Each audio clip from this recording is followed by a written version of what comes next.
Architect Ed Mazria was one of the first to direct our attention to the source that emits almost half of all greenhouse gas emissions, our buildings. Architecture 2030 has been his vehicle for communicating a design logic based on stemming the carbon footprint of the built environment, and his widely adopted 2030 challenge has laid a strategy for rendering those buildings carbon neutral. We reached Mr. Mazria at his firm in Santa Fe, New Mexico.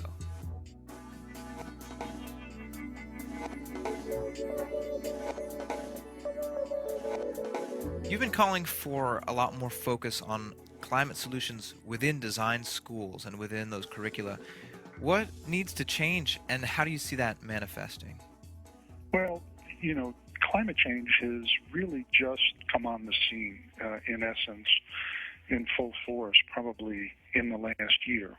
The years prior to that, it's been understood, and many people were talking about it, but it didn't blast on the scene the way it is now. Now it's front page news all the time because we're beginning to see some of the effects of climate change. The schools have not kept up with the news and the situation that we have today. We're going to need students coming out of school that can address the issue.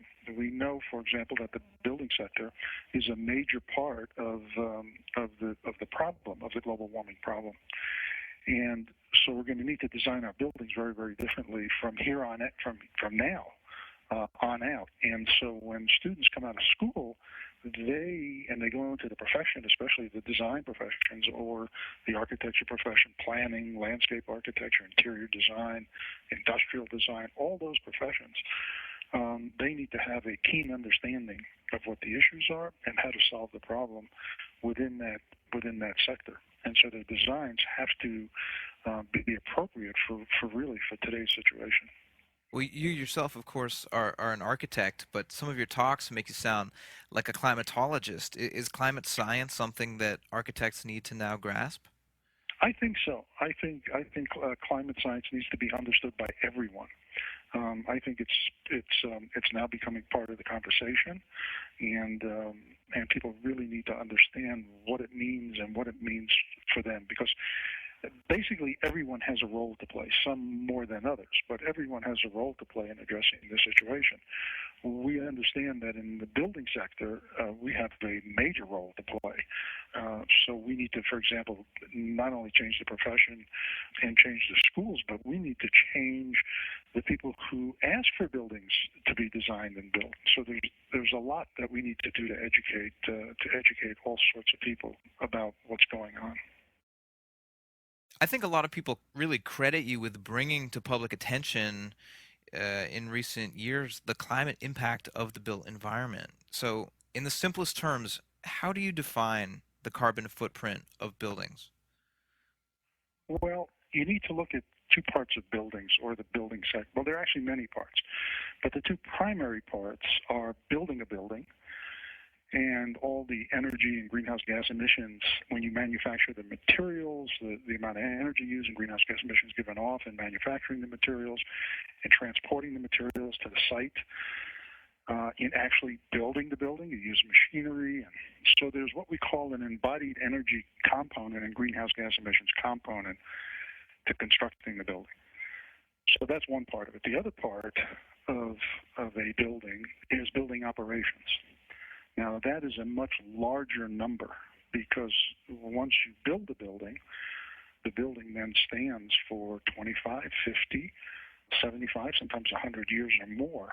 So over its lifetime, in order to operate the building, heat, light, cool, run machinery, all those things, the plug load, heat hot water, for example. There are all sorts of building operation things that we do, and they all consume energy and they all give off greenhouse gas emissions. So the major portion of greenhouse gas emissions attributed to the building sector is building operations. Another percentage, a much, much smaller percentage, is the embodied energy of building the building and the greenhouse gas emissions. When you look at the entire pie that represents carbon emissions, how big a slice does the built environment constitute? Well, the built environment, it's pretty much almost everything. But if we say the built environment buildings, just buildings are about 50%, 48% of total energy consumption in this country is attributed to buildings. 40% on an annual basis is attributed to building operations. 8% is attributed to building the buildings themselves. What I talked about is embodied energy. So that's just buildings. And then you have transportation. So you have air, rail, auto, and bus. And part of that is attributed to what we would call the built environment, how you lay out the built environment, how you plan it. And so you can affect that part also. And you can affect the industrial part. There's only three sectors: building, industry, and transportation.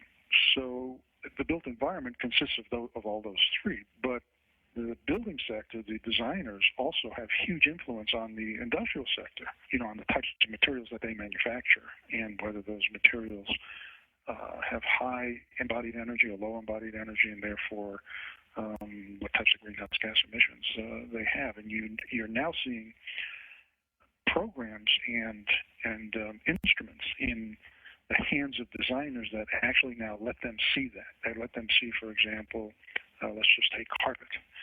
There are so many different carpet products, and there are programs now where you could look at all the different types of carpet and see what the greenhouse gas emissions are for the manufacture of these different types of carpets, or different types of flooring, or different types of paint, or different types of gypsum board, things like that. So those tools are now making their way into the profession, and architects are beginning to use it. The 2030 challenge is your creation. Tell us about that. Right. Well, the 2030 challenge, we issued a global challenge. It's a global challenge. We issued it in January of 2006. That's when we publicly issued the challenge. And what we said was this.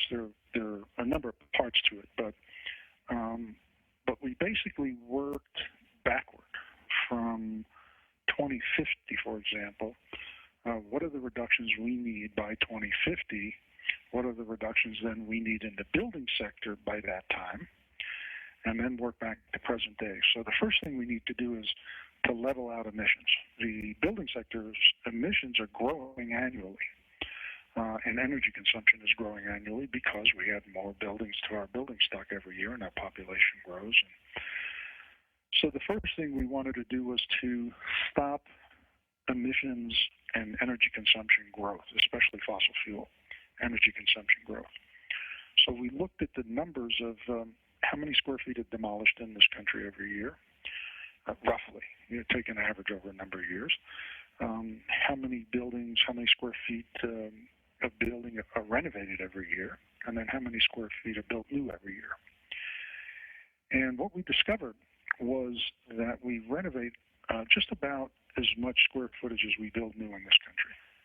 So what we said is, if we renovate a building and we tighten it up and make it more efficient, and we reduce its consumption by 50%, then we've made room for new buildings. Then if new buildings are 50% lower than the average for each building type, then we basically leveled out the curve because we make room with renovation for new buildings. And so that's how the first phase of the 2030 challenge works. What it calls for is a 50% reduction of all new buildings and major renovations below the regional average for that building, basically fossil fuel energy consumption.